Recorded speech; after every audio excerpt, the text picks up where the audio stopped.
Welcome, everybody, to another edition of Irish Illustrated Insider. It is December 27th. We're a couple days away from following Notre Dame to New Orleans for the Sugar Bowl. I'm Tim Priester with Tim O'Malley from Irish Illustrated, joined by John Bryce of Football Scoop. And we've been going round and round with this. The point spread is now a point and a half in favor of Georgia. It opened in favor of Notre Dame. Did it get up to three, Tim? I know it was at two and I a never half. saw three, but I Yeah, yeah. didn't So look at one and a Christmas half. The days. over under is 44, which is that's low, but it does look like that kind of game. It's a tremendous Notre Dame defense. I wouldn't call Georgia's defense tremendous, but it is big and physical. I'm concerned for Notre Dame that, we've talked about the size of Georgia's offensive line. I think the size of Georgia's defensive line is a little bit more concerning from my perspective because, like thinking back to the Indiana game when we were talking about lines, it was the offensive line that I expressed great concern in. And after Jeremiah Love went 98 yards, it was hard to put something together. So that's where I'm looking at, especially considering that Rocco Spindler is listed as questionable. And we'll get a better idea tomorrow, Saturday, the 28th, when we have an opportunity to see practice and who's running with first team, whether it's Spindler or whether it's Pendleton. But this looks like a knockdown, drag out brawl, and I guess I understand why it's 44. Yeah, if it was higher, I'd be going low. I'd be going the under immediately. This is one of those over unders where remember there's a lot of speed on defense too, and defensive points count as well. That's the problem with over unders. If you want to do offensive points, I don't think they're combining for 45 offensive points, I but agree. short fields and defense are huge here. I think there will be short fields created by both defenses. Hopefully not two if you're a Notre Dame fan against your own. I know I have questions on turnover margin later, so I won't walk all over that, but I think it's a absolute fight in one of those games where you might see 7-7 early and think we're all wrong, and all of a sudden it's 13-10 with 8 minutes left. I just feel like the defenses will settle in. Really good coordinators, defenses that are better than the offenses, and I think Notre Dame's back seven and Georgia's front seven are better than who they're going against. Did I make that convoluted or pretty clear? Notre Dame's back seven will be better than Georgia in the passing game, the tight end game, and I think Georgia's front seven can handle Notre Dame in the play to play running situation where you get a bad rush efficiency. Yeah, I think you made complete sense there, T.O. And yeah, we get to see 25 minutes of practice tomorrow. Not exactly a full practice, but certainly we'll all be on hand inside the IAC to try and glean some nuggets on how the Irish line up, how Rocco Spindler looks, if Sam Pendleton is more comfortable after his game action, Jeremiah Love fully healthy and 100%. Leonard Moore sharing today that numerous members of the football team had battled the flu in the weeks in between the USC and Indiana games. So I thought that was interesting. He alluded to his own personal illness having cost him about 6 pounds of weight, said that he had been up to 194, but that he played the IU playoff game at about 188 and said he was sick even earlier than Jeremiah Love had been sick with flu-like symptoms leading into that game. So you certainly hope that that nastiness has run its course through Notre Dame and that they're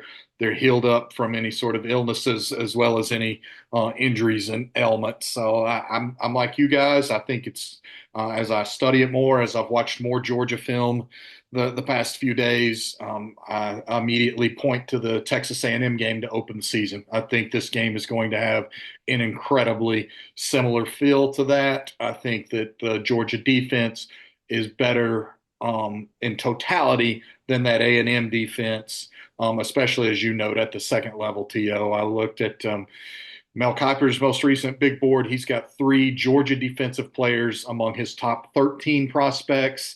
And then Yahoo's latest mock draft, I think, had three Georgia players being drafted in the top 12. Again, all defensive players. So that gives you an idea of the talent and speed. This is not the best Georgia defense, but it has some of the best defensive players that Georgia's had. Who are those three? It's Michael, excuse me, Michael Williams, I would imagine. It's Jalen Walker, I would imagine. Yeah, Walker's great. And Malachi Starks, the safety. Okay. I Yeah. Most had people, Walker. On my, excuse me to interrupt really quickly, I had Walker on my All-American team for Pro I did. Football Focus. Yeah. Yeah, Yeah. I did well. Yeah, for Football Writers I mean, Association, I had yeah, him on mine. sorry. Yeah, Absolutely. Malachi Starks, the more I see, the more he's widely projected, almost consensus to be the first safety taken. So they've got some disruptive players, really disruptive players at all levels of their defense. And I know we've got a bunch of questions, and we'll get into the matchup more as we go. I do love the Al Golden versus Mike Bobo matchup. I think that's an automatic headset win for Notre Dame. I think the difference in Georgia's offense from Todd Monken to Mike Bobo is pronounced, and I think that Al Golden gives Notre Dame a headset win in that matchup. Well, there's a ton of pressure on Mike Bobo and how he handles Gunnar Stockton's, menu of plays. I thought he did a pretty nice job of getting him comfortable in the SEC championship game when he had to take over against Texas. And credit to Gunnar Stockton. I've talked in general terms about, Carson Beck being out. And there's a natural assumption that, like among fans, that you hear, oh, well, he was throwing a lot of interceptions, so Gunnar Stockton's going to be an upgrade. I can't just go there with that when you're talking about a Carson Beck that's thrown almost 1,000 passes in college football. However, having watched the way that Stockton played in the second half, he did give them a spark. I don't think there's any doubt about it. Mike Bobo did a good job in easing him in. But there's a difference between coming off the bench and being thrown in and reacting, and then having to prepare.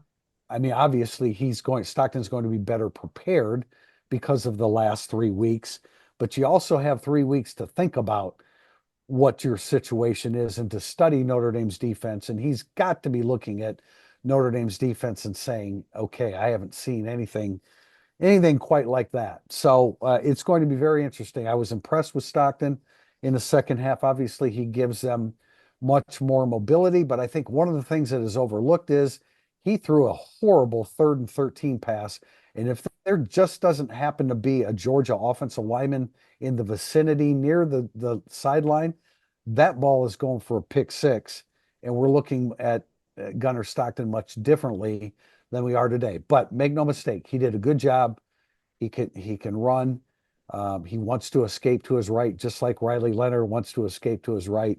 But it's going to be a really interesting matchup. Yeah, and again, the point I made the other day, it's his third year in the program. So yeah, he's being thrust into a starting role, but he gets 24 days to prepare from being thrust in for the second half against Texas in the SEC championship to being the starter in the Sugar Bowl in this quarterfinal matchup. It's 24 days to prepare. Third year in the system. I think those are important variables that make this a little bit different than if he had been injured and had to start a week later against Notre Dame.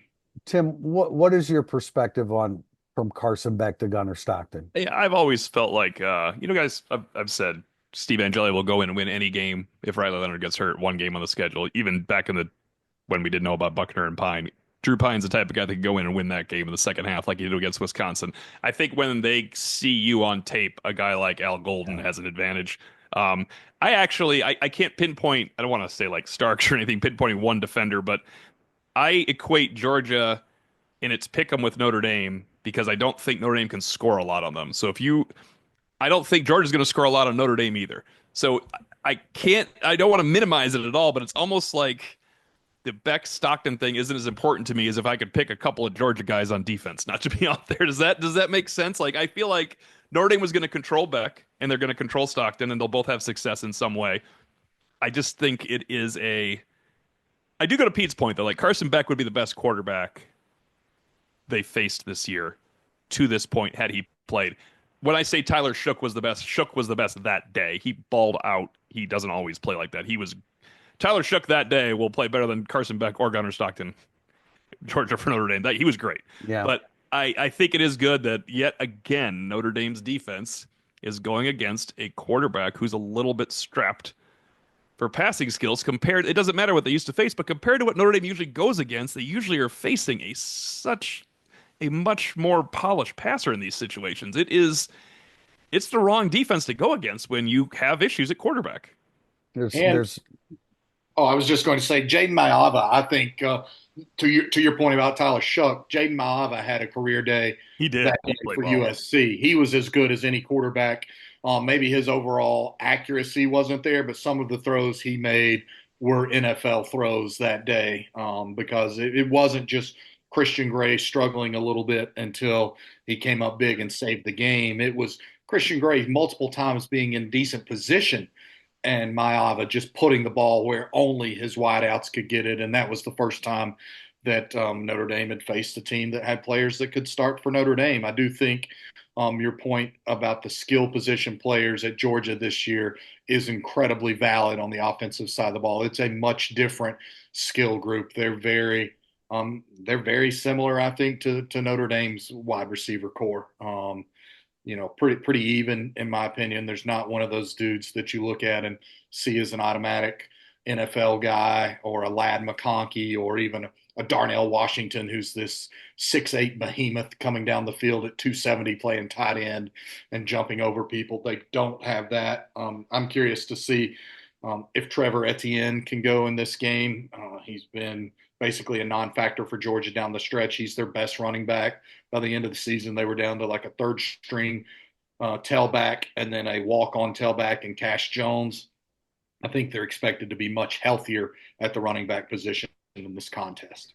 Yeah, I thought ETN looked pretty good against Texas. He had missed the three previous games to that. As it relates to the wide receiver core, I would put Louisville's and USC's ahead of Mhm. Georgia's. They've had a bunch of drop problems. Arian Smith is an over the top guy. We were talking to Leonard Moore about that. That you could see the way Leonard Moore played Elijah Surratt, that he was completely prepared for the back shoulder. Georgia's not, I don't know how much. I haven't seen a whole lot of back shoulder stuff. If anything, with Arian Smith, they're just going to go over the top. So it's a different level of preparation. I love their tight ends. I I was love I was about to going to say, say their tight I Oscar their like some of tight. Oscar those tight Delp. ends that Yeah. Notre Dame should have gotten. Yeah, Yeah, Oscar Delp is big time, and you wonder if he doesn't emerge as a de facto security blanket for Gunnar Stockton, because you have to believe he'll find some creases at times in the Notre Dame defense. He's an and impressive player. yeah, and Lucky as well. And I mean, this is how good their tight ends are. Benjamin Urasic really really hasn't done a whole lot. The kid from Stanford that we were hoping would come to Notre Dame, Right.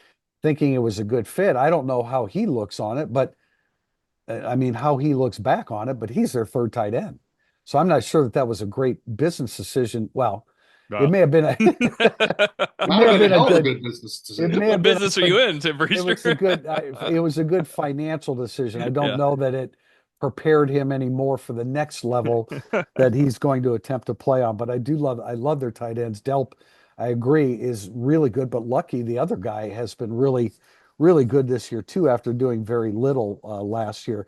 You mentioned Cash Jones. I'm going to spew a lot of information here because I've totally delved into the Georgia team, and Cash Jones is a guy that they're not going to hand it to him very often, but they are going to throw it to him out of the backfield. And I love what they do.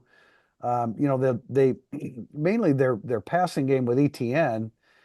They do a lot of trips to one side, and then they either hand it to ETN or throw it to ETN to run behind that group. And there's tight ends mixed in there. So yeah, it's a. But look, this is not Georgia of 21-22. And I'll say that, and yet Kirby Smart is 62-11.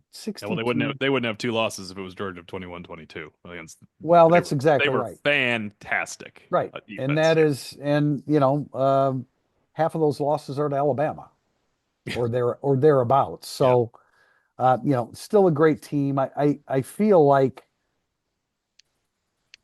I mean, it reminds me of 2012 when I was trying to look at this and find ways. Okay, well, Notre Dame, they can do this against Alabama, and they can do that. And I'm not saying that Georgia 2024 is Alabama of 2012, especially without their starting quarterback. But man, I just see, like, we've talked a lot about the size of their offensive line. It's the length of their offensive line. They've had injuries on their line as Yeah. well. So they've had to deal with that, not to the degree of losing Ashton Craig after 2.5 games, but they've had to deal with that as well. Yeah, Tate Ratledge missed a ton of the season for sure. I like your point about Georgia's defensive line, the size there, the heft there, and then they've got some pretty explosive guys on that front line. Some guys that can fire off the ball, and Chaz Chambliss, I think, is an underrated guy. He was a three-star guy. They don't sign many three-star guys, but he was one, and I believe he's their leading sack man. Jalen Walker is really, really good. Dan Jackson, their strong safety, will knock the crap out of you. And Malachi Starks, I agree with you, John. I mean, he's probably the first safety chosen in the draft. I've also seen him make some significant mistakes this year. And when I visited with Jordan Hill, our 24/7 equivalent with Georgia, I said, am I seeing that right? That Starks had some gaps in his game this year? And he said, yeah, I would agree with that. So, yeah, I think. Oh, I sorry, go mean, ahead. well, I mean, if I could pick out 4 or 5 plays over the course of a year, you can do that with anyone. I think I happened to see those 4 or 5 plays where I thought, that's Malachi Starks. Yeah, That's a bad angle to the ball. That's a missed tackle. But otherwise, he's really, really good. yeah, there's not a chance in the world that I would take Malachi Starks over Xavier Watts in this game. I think when we talk about next level projections, Malachi Starks consistently projects better at the next level. But X Watts has been vastly more consistent and reliable and dynamic over the balance of this season than Malachi Starks. I don't think it hurts against the. I don't think it hurts that Xavier Watts knows he's going against the number one projected draft pick either, because Xavier Watts has the new gift of finding a chip on his shoulder at all times. And I was just thinking about this today for a future article, will be Monday Musings type thing. I mean, his last 2 seasons were the best two for a safety since Jeff Burris in 1993. I'm not saying he's better than Kyle Hamilton. Xavier Watts had 2 better seasons than Kyle Hamilton ever put together at Notre Dame. That's not even up for debate because Kyle Hamilton missed the second half of his last season. He Yeah, was a backup in the first season. And in the middle of the 2020 season, they played just as well without him when he got knocked out of the game, when he left to get the game for targeting. Like, Hamilton was awesome, but Watts has been phenomenal as a college safety. he really has. And I said you can pick Not out close in the five. pros. Kyle Hamilton's the best. I'm Yeah. not at Well, all the saying le that, the but length and everything yeah. that goes with it. But I said, you can pick out 5 plays with anybody. I'm not sure you can pick out 5 bad plays with Xavier Watts. Yeah, it's I gonna don't be tough. I It'd don't be think tough. you can. Yeah.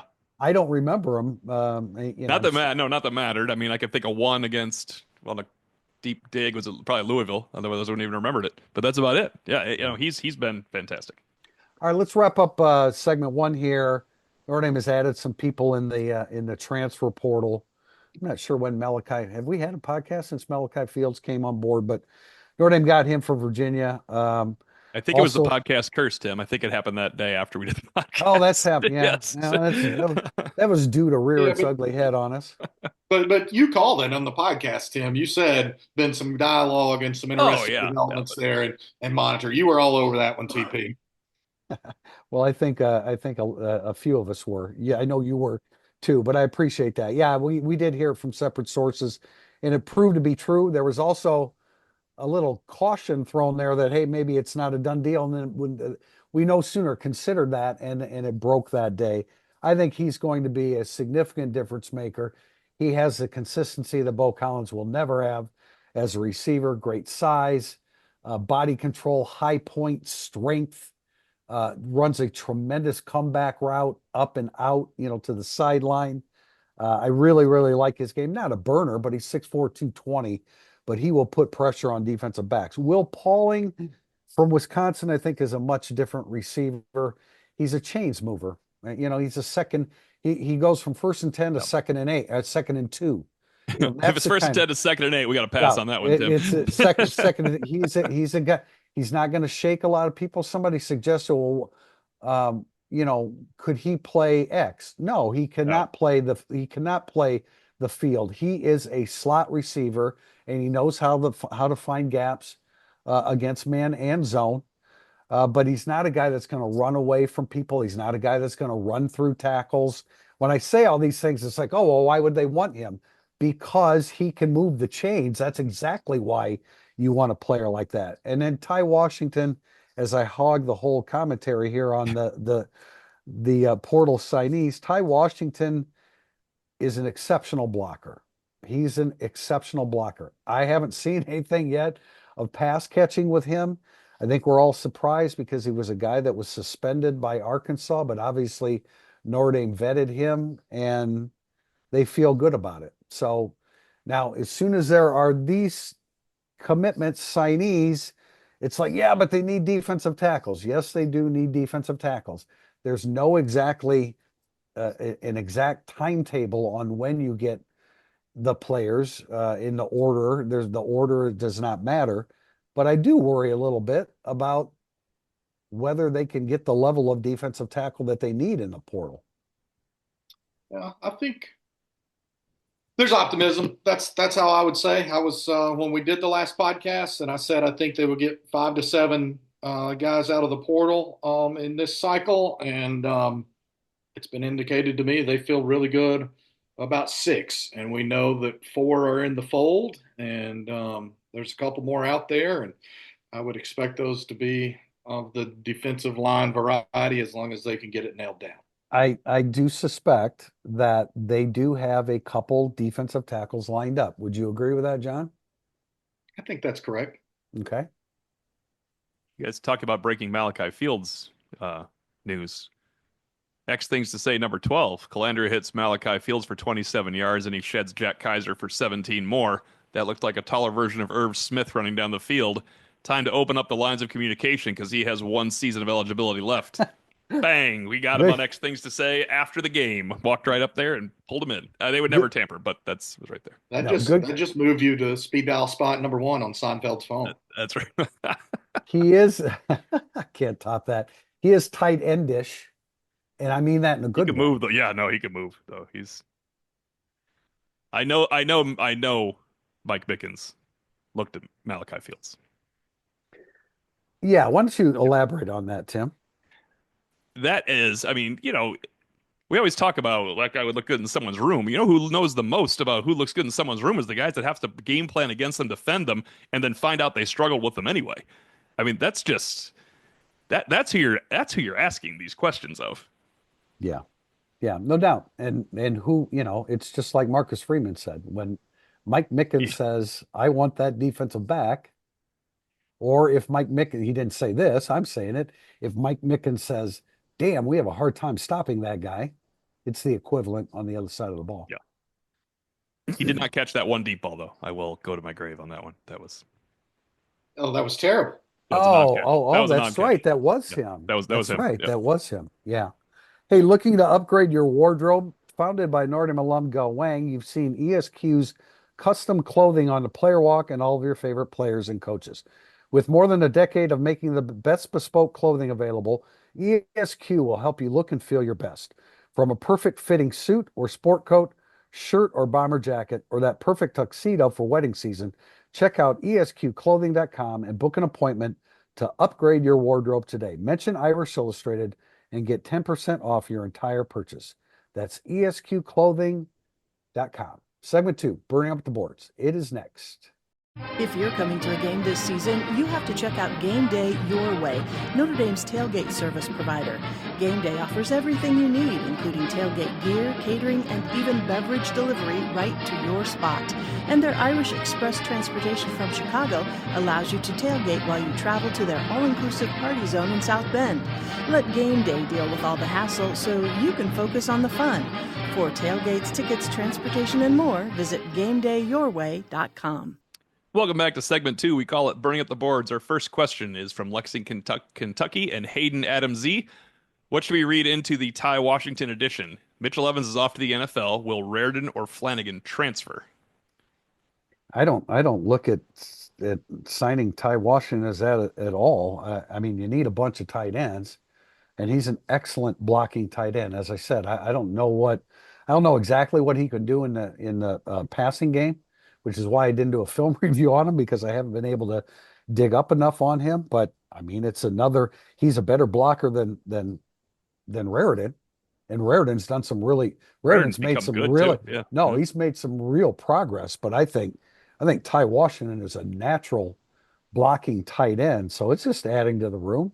Um, I don't think it means, I mean, why would Raritan and Flanagan transfer? I Yeah, don't, this staff loves Flanagan, and yeah, we know how they feel about Raritan in terms of a talent and wanting to see him to just put it all together. And he's shown glimpses of that. And knock on wood, he's finally effectively stayed healthy over the duration of a season, which is something he's not had the good fortune to do. So I don't think that Washington's addition means somebody is headed for the door. I just think that look. Notre Dame, I think, is the best tight end program in the country right now. Well, people want to come be a part of that, and Notre Dame has shown that it can utilize multiple tight ends. I can't believe how much Raritan has improved his run blocking this year. They put him in Flanagan in on purpose now for situations. He every time I write down notes about spraying a long run, there's Eli Raritan sealing somebody. well, his block on the 98 yarder was, Yeah. I mean, Flanagan too, and Yes. Knapp too. It was those three, but Raritan blocked, did he block Walker? I'm trying to remember. I wrote about it in Tail of the Tape. I No, it think was Knapp, right? Knapp blocked Walker, I think. okay, yeah, he Yeah, did. He yeah. did. He did. But still, That's how I remember it. Yeah. But no, I think you're right though. You add to the room at tight ends, and people wonder like you need at least three tight ends that get a lot of playing time. Notre Dame tight ends know that. Most positions know it. It's tough if you're like a nickel competing with another nickel, but Al Golden's found a way to do that. With he's got I don't think Rod Hurd has complaints about his playing time, and he probably thought he'd start. You need a deep room, and the whole thing like you guys are going to transfer out, then transfer out. If you're afraid of competition, get the hell out of the program. This I isn't don't. like this is my spot. It's not your spot. Holden Stays is transferring again. It Yeah, I wasn't his don't. spot. We I weren't don't think promised. They that's. weren't promised anything. Like get in there and play. That you need three really good tight ends. Notre Dame was short on tight ends this year almost with all those tight ends they had because of injuries. Mitchell Evans and Cooper Flanagan. They were almost short at times on tight You ends. cannot. You cannot have enough tight ends. Yeah. You can't. I There's mean, three on every productive special one. You teams. need productive ones. Right. And he's the I opposite. Here's another point. He's the opposite of Jack Larson right now physically. Washington. yeah. See, I mean, now undersized tight ends. That's just a tough ask to be a consistent blocker because you're At Notre Dame. facing Yeah. you're facing length when you're throwing blocks. It's hard to be an effective blocker unless you're like a strong 5'10" running back. But I mean, you've got to deal with length on the edge, and Raritan has a ton of it. Jeremiah Love's probably pretty happy that Malachi Fields, if he watches any film, and Ty Washington are joining his team next year. Yeah, Doesn't need a whole definitely. lot of second level blocks, but there they are. He gets on the second level a whole bunch. Question from, excuse me, VA Doc 88. How do you foresee snaps being distributed along the defensive line against Georgia? Do you anticipate meaningful defensive line snaps for Sevillano or Mukum? I do not. I see this game like the A&M game and the USC game, where even a guy like Jack Kaiser doesn't come out as much as he used to. This is whatever they can get. I think Howard Cross is the backup defensive tackle and the starting nose tackle. Gabriel Rubio is the starting defensive tackle, and Donovan Heinrich is the backup nose tackle, and they rotate the hell out of Howard Cross, whatever he can do. Um, and I think the one game he got to play and be back in it really helped him. I think we underestimate how hard it is to come back after that far away. I bet you the old wind suck was not coming for Howard Cross right away in that game. 5 snaps would be huge if someone could give 5 quality snaps. I bet I would, Rubio's I bet Rubio's conditioning has been upped in the Yeah, last yeah. week. I was about to say exactly that, T.O., about snaps, particularly for Sevillano, just because he's such a large Yeah. frame, has that physical stature to him. Like if you feel like you can play him 5 or 8 snaps and he's not going to hurt you and he's just going to make them have to effort to move him around or block him, I think that's a win. But I'm with you. Goal line, maybe, JB? Goal line, too? Sean Sevillano Yeah, come in yeah, there? yeah. Go heavy in goal line. But I think I'm with you. I think that those three will play. I don't know, 90% of the interior snaps, like between the Yeah, three of them, maybe more than 90%. I just They put that's why I'm so bothered about the the Mills exit is that we talked about now they're missing four of their top 15 players on the roster. I think you said, Tim, Yeah. they're missing four guys. Three of the four, I think we believe, are NFL players for sure, in Boubacar, Ben Morrison, and Riley Mills. And Botello could potentially have been on a path to play himself into it. Then on top of that, we haven't talked about Jason Onye in weeks. They miss that body tremendously right now as well. Because again, that would just be a fourth person that could have potentially been in the mix for you with Mills going down. So the combination of being super thin there, missing some true star power on the defensive side of the ball, and then the girth and reach of the Georgia offensive line. That's why, I harp on them. Now, having said all that, again, I will stress, if I was doing a head-to-head matchup piece, I would have Al Golden versus Mike Bobo as a dominant Notre Dame advantage. And before we get another question about Jason Onye, he's not on the team. He's not an option. He's not going to be an option, at least for the balance of 2024. And I mean, That's all we know. Yeah, that's all we know. Exactly. Secondly, Rubio needs a break for one series in the first half and one series in the second half, or maybe two series in the first half and one in the second half. It's just that's just the way it has to be in this I game. think they'll be smart. Like Riley Mills was in nickel and dime packages. Rubio won't be. You're going to see Josh Right. Burnham in there. Like Right. there's Good ways call. of getting him out there that, Yep, that that's it's a good not call. just straight backup. But Bryce Young probably in the nickel I guess I wouldn't move him inside in the nickel because he's so good on the outside of it. So maybe not. But Burnham was doing it. It was probably the dime, I guess. He had about 10 snaps inside Josh Burnham in the second half. And I realize Indiana was in only throw mode, so we won't see. Hopefully you see a lot of that out of Georgia, right? In desperate only throw mode, and Josh Burnham could go play defensive tackle all he wants. Oh, it's a 27-3 lead. That'd be a good thing. That would be a good thing. Question from Matthew Bowles. How does Georgia's turnover margin on the season compare to Notre Dame's? Does Notre Dame win if they are a +1 in turnover margin? I think Notre Dame wins +1. I think Georgia might win +1, but Georgia also effectively, I believe, is +1 on the season, right? Is that what they were? If last I looked, They are +1, and Notre Dame is +16. What were they against Indiana? Was it even?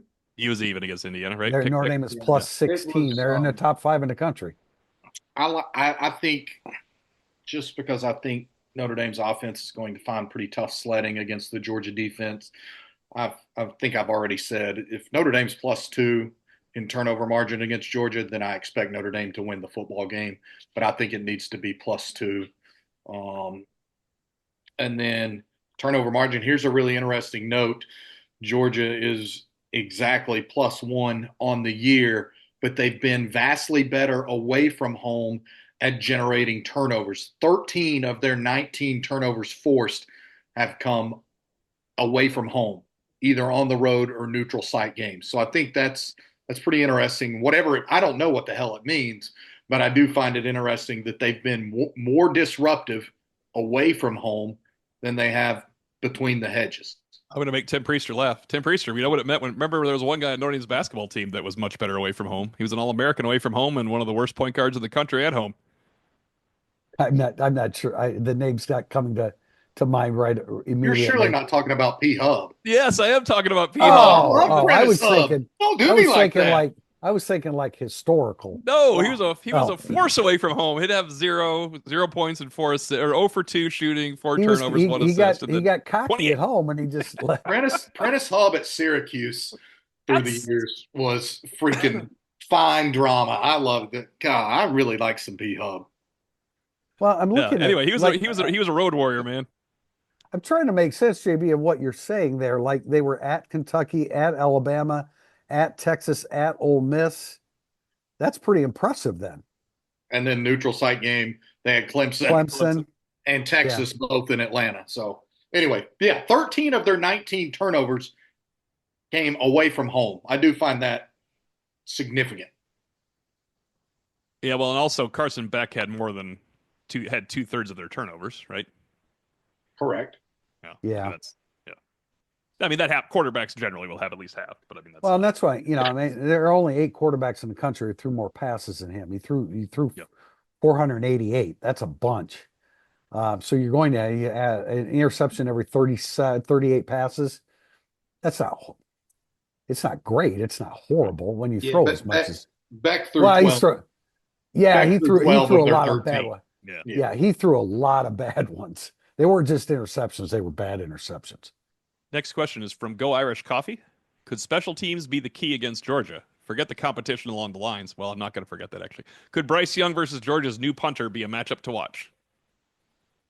Well, yeah, and Thorson, who injured us in non-contact knee injury in the SEC championship game, that dude's averaging 47 yards a punt. He has a cannon. So I don't know about, yeah, I imagine block punts. Bryce Young can block anybody's punt. It doesn't matter who the punter is. He's capable of doing it. He comes close. He's come close in every game. Has there been a game where he Yeah. didn't come close? No, he's great at it. Unfortunately, though, guys, I mean, I think a blocked PAT or field goal by Notre Dame is just as likely as a blocked against Notre Dame is just as Well, likely as that's a blocked true. punt by Notre Dame. No, there's no doubt that that's true. And Peyton Woodring is the kicker for Georgia is absolute money in the bank under 50 yards. He's made everything from under 50 yards this year, and he's 3 of 5 beyond it. He's really, really good.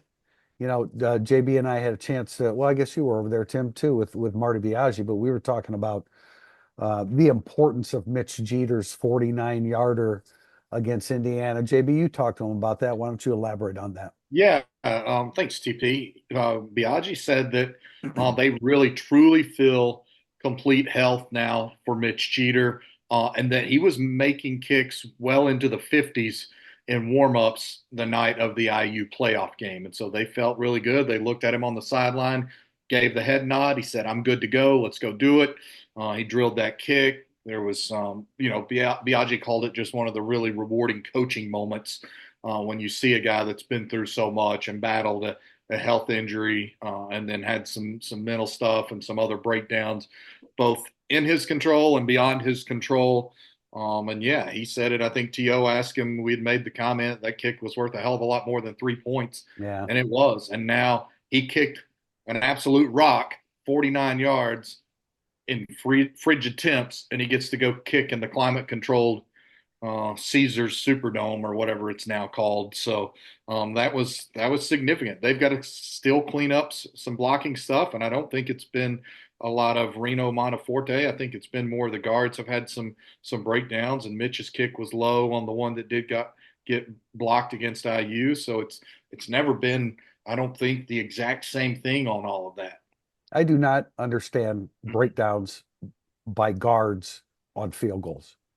You got to be strong at the point of attack for a split second. I don't understand that. Tim, you were the one that said, I mean, I saw it, but not to the extent that you did, the reaction of the sideline when Jeter Oh, they hit lost. that. Yeah. It was like Mardi Gras. I mean, it was. Yes. It was. I mean, this goes to what Biaggi was talking about today, like the tap of the helmet, the helmet tap where you want to reward people for job well done. Jeter was so excited. Marcus Freeman was so excited for him. It probably felt like, God, we signed this money kicker, and they've been the worst in the country all year. Not Mitch Jeter's fault other than injury, but or coming back from injury probably too soon. They've been the worst field goal operation in the country, and they signed the best kicker. They need him. They need a 3-for-3 Mitch Jeter in the Sugar Bowl. I tell you what, though, he made the money kick that mattered to open the season. Hey, he wasn't hurt. At Texas A&M, and he made a damn huge kick when it mattered against IU. So that's to me. You wish you had some cleaner operations, of course, through the year, and that he had stayed healthy. But he's been Money Mitch in two of their biggest wins of the season. I'm not thinking he's going to hook one. I'm thinking someone's getting right above the guard in the center, and it's going to be a problem. All right, we're going to pick up go ahead, John. I was just going to say, since we were talking about it right before we went live, Navy has beaten Oklahoma 21-20 as Oklahoma drives down and scores with 6 seconds left. And I just had an agent text me and said, add Brent Venables to the Pat Narduzzi embarrassing list, except the exact opposite. He went for 2 and didn't get it when Narduzzi didn't have the guts to go for 2 or go for the touchdown from the 1 foot line yesterday. So Anyway, a little bowl update for anyone listening. My Navy squad. It's all fun and games, so you get hit in the knee a couple times by those helmets. There you go. Question from Andy Irish Berg. I saw Georgia play in person this year and couldn't believe the size of their O and D lines. With Riley Mills out, it feels hopeless. Hopeless. On a scale of 1 to 10, what is your confidence level of Notre Dame keeping them under 30 points? Under 30 is my confidence level is 9. I think something would have to go wrong for it to go over 30, and that would include a defensive touchdown or short fields. I'd like to point out that this means Navy would also beat Alabama while we're going through the score predictions here because Oklahoma worked over Alabama. That is not my concern. The Riley Mills thing is as 4 quarters continue on, the game gets longer and longer, and Georgia thinks it's 3rd and 4. We can get 2.5 right here, and then we can get another yard. Yeah. And then the score that was 20-20, they're in charge all of a sudden where Riley Mills would be there. This has nothing to do with Notre Dame getting overrun by Georgia's standard everyday rushing attack. It is Notre Dame had one of the best players in the game on either line, and he's not going to play, and he's going to be replaced by, at times, a much smaller player because you have to have Cross and Heinisch out there. Right. A 6'2", 280-ish pound guy against a line that we've already articulated averages over 6'6", 316 pounds. But my confidence level, I would probably put my confidence level at a 99 that Notre Dame holds Georgia under 30 points. Like Offensive points, yeah. I mean, I feel very good that Notre Dame holds Georgia It's under that. And then look, I know some people didn't like that I said I don't like this matchup, and I still don't. But I don't think that there's not a path to victory for Notre Dame. I've already kind of articulated what I think that path needs to be. It needs to be +2 in turnover margin, and it needs to be Al Golden whipping my Bobo's ass on the headsets. And I think that latter one will happen. I think there's a 50% chance Georgia doesn't score more than 20. Yeah, but if Riley Mills is in there, you could say there's a 50% chance they won't score more than 16.5. I agree. You know, I agree. this is a on the margins game. You think Notre Dame? I mean, Notre Dame's. This is a pick'em game. You don't lose one of your best players in a pick'em game and think it doesn't impact anything when we're trying to preview the game. Yeah, Otherwise, what are we doing here? That was part of the conversation on a message board is that if they can beat Georgia without Mills, because initially you have to understand, like we had just come from a press conference. I did not expect Marcus Freeman to say he's out for the rest of the playoffs. I expected him to say he's questionable for the upcoming game. So, I mean, I thought he was out for the playoffs until the 20th, but it's still a below like, well, there's a problem. I was looking at I was looking at his sideline demeanor during all of it, and I thought, okay, he doesn't seem upset. You know how like when a guy he tears his ACL, everybody's coming up and saying, sorry, man, and tapping him. So like I felt like I was a little bit blindsided. So yeah, I mean, we're sitting there now, we have to consider the magnitude of him being out for the whole thing. And it's a little bit, it was a little bit overwhelming when you start like, okay, you got to play them, you got to play them, you got to play them. How the hell are they going to do that without Riley Mills? But yeah, it's going to be difficult. We have a question from ND Quebec. What did Ole Miss do to limit Georgia to 10 points, and what will it take for Notre Dame to do the same? I'll tell you what they did after you guys comment. Well, the biggest thing they did is they went out last year and spent a boatload of money on their defensive line so that they had Prince Mieline, and they had Walter Nolan, and they had Suntarine Perkins, and they had Jared Ivey, and they sacked Carson Beck 5 times in that game. I think they had 10 TFLs in that game. They forced 3 fumbles in that game. And oh, by the way, that's one of the many games that Carson Beck also had an interception. They also had home field advantage, and they benefited from crappy rainy weather.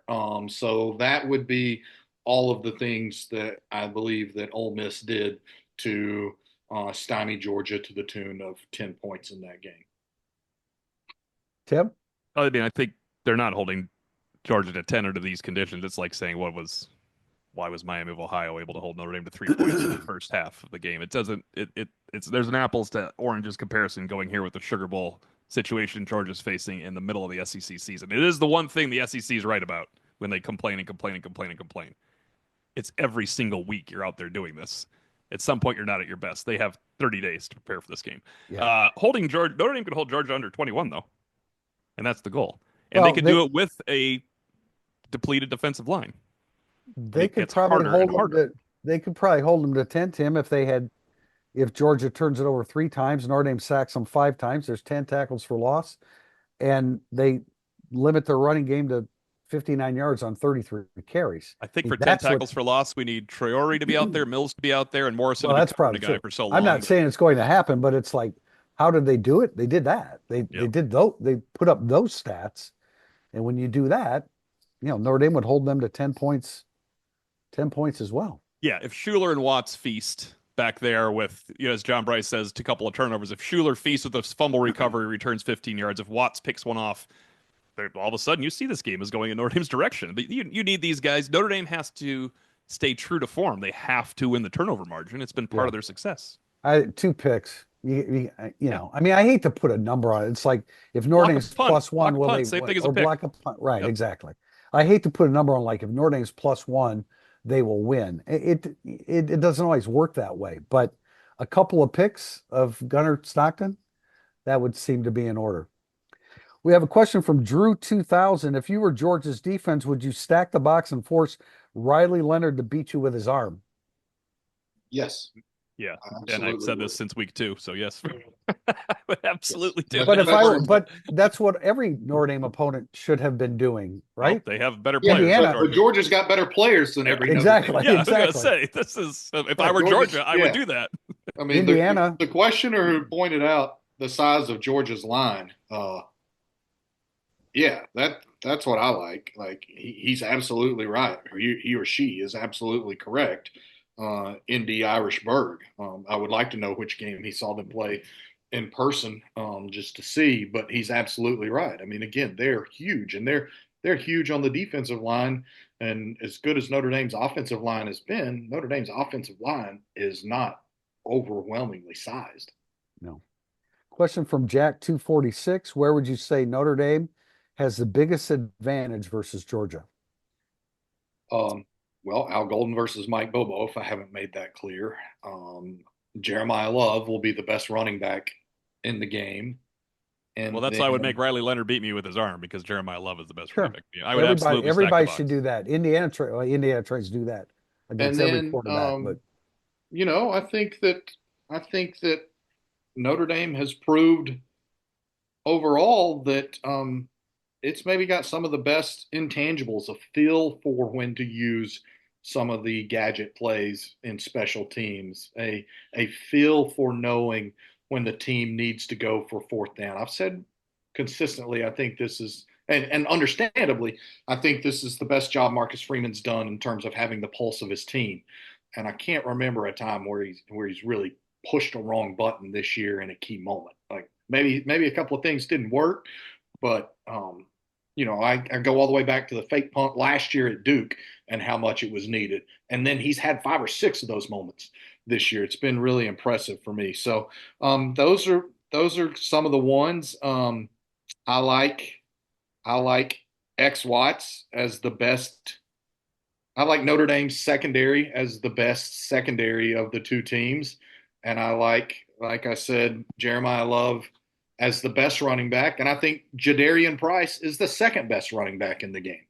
He's my biggest question mark for this game. If he can't, he tried against IU, to his credit. It was very obvious. He got the message, get your yards. There was many times he got stuffed and got 2 yards that would have been -1 all throughout the season. I know that doesn't sound like a lot, but -1 in second 11 is terrible against Georgia. I thought Jadarian Price tried. It's not in his nature to squeeze through those holes the way it is for Jeremiah Love and Aeneas Williams.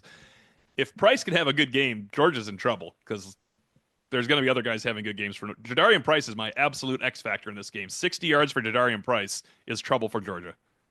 I think that the Mike Denbrock versus Glenn Schumann, Kirby Smart battle is incredibly compelling. And as much as I very vocally give the edge to Al Golden, I probably would give a slight edge to the Kirby Smart Glenn Schumann combo in the Mike Denbrock matchup, but it's incredibly interesting to me. And we basically know that both Mike Denbrock and Al Golden put some stuff right back in their pocket once they had Indiana completely throttled down. Yeah, I love the I love the Notre Dame secondary against Georgia's receiving core, against their I think passing game, especially with inexperienced quarterback. I I mean, like I'm the whole not. back seven, Tim. I like the whole back seven, even though Yeah, Georgia's got really good tight ends. look, I like that. yeah, I'm not saying Arian Smith and Dylan Bell and Dominic Lovett aren't aren't good No. players, Yeah. but I don't think that they're better than good players. And Notre Dame's secondary is great. Collectively, Notre Dame's secondary might be the best in the country. Not necessarily just skill set wise, but collectively what they do together. Christian Gray had a rough game against USC. He hasn't had too many rough games. Do Most you of the guys time, he's think been I really, wrote really this good. in the X things to say? The last two games, he has lost a lot of battles with the ball in the air, Tim. Yeah, I didn't see that from him earlier this season at all. These played better, USC had the best receivers other than Louisville, and Indiana had the third best out of those three. Those are some guys you could lose battles to, and Christian Gray lost him late when the game didn't matter. But it wasn't like he wasn't trying to win those battles. The game was yeah. Christian Gray was wanted to knock down those No, I passes. agree.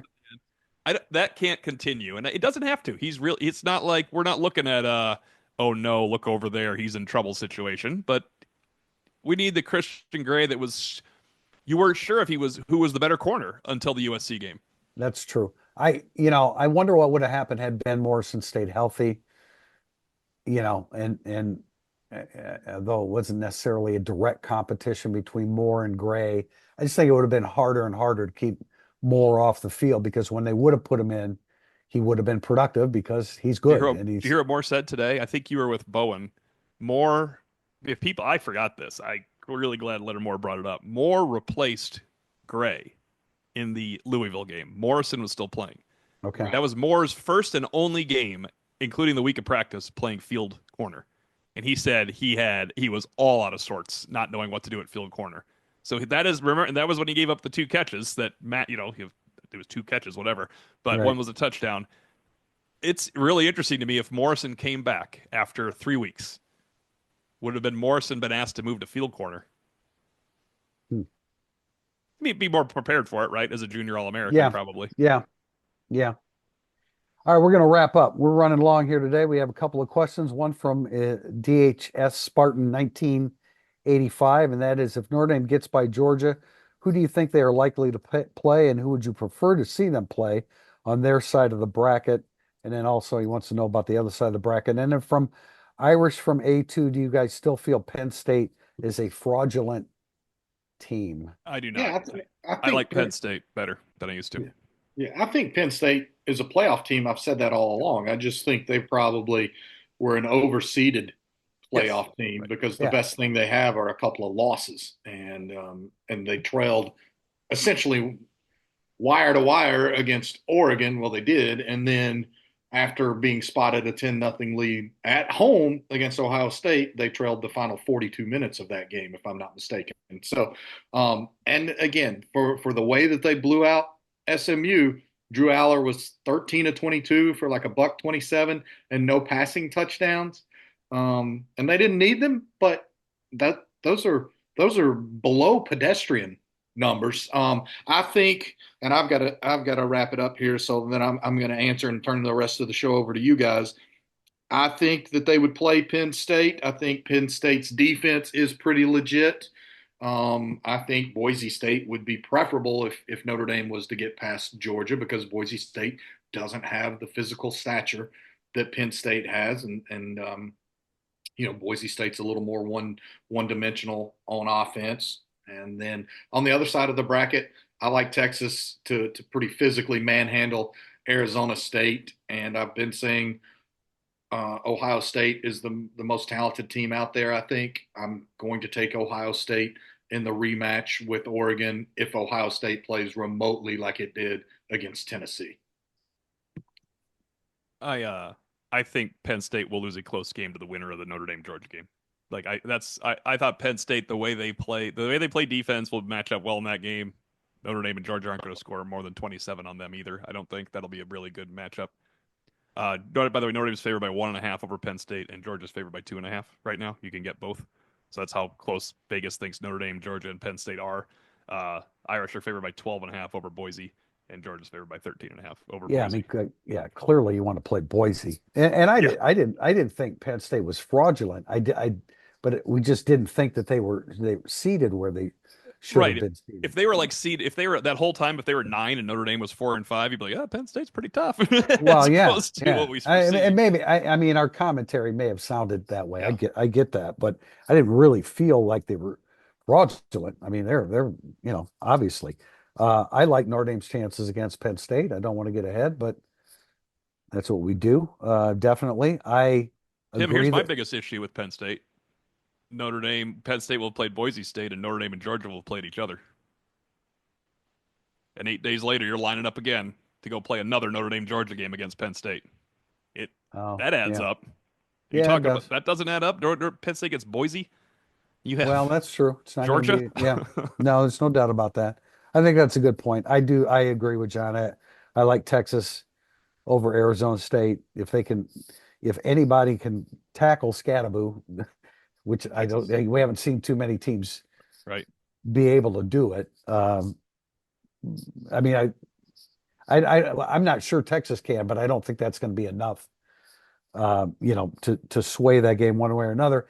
And I'm on the Ohio State bandwagon. I declared it when they were playing Tennessee, and I feel that way in their game against Oregon. Now Oregon's better than Tennessee, Yeah. but I think beating the same team twice and Ohio State gaining the confidence that it did by hammering Tennessee, I think they're going to. I think, and I would take Ohio State to play in the national championship game as well. I got two things on that. How much do you think Oregon fans agree with my don't expand the playoffs? We need 4 teams in the playoff bent right now because they wouldn't have Ohio State coming back to play them a second Well, time that's after already true. beating them Yeah, once. that's got to scare I you a was little on the bit. Ohio State bandwagon after what they did to Indiana too, so I know there are two versions of Ohio State, but the one that played Indiana and the one that played Tennessee especially, that's not the version you want to see. No, definitely not. Their defense is legit. They've got NFL players all over the place on that side of the ball, and that will be tough. Well, we're going to wrap it up here from South Bend, and the next time that we will have a podcast will be in New Orleans. We're going to do it on Tuesday, New Year's Eve day. We don't know exactly what our schedule is going to be. We got a general idea, but we'll be recording that sometime on Tuesday the 31st in advance of Notre Dame playing late on Wednesday night, New Year's Day. Until then, Tim Priester, Tim O'Malley, John Bryce. This has been Irish Illustrated Insider.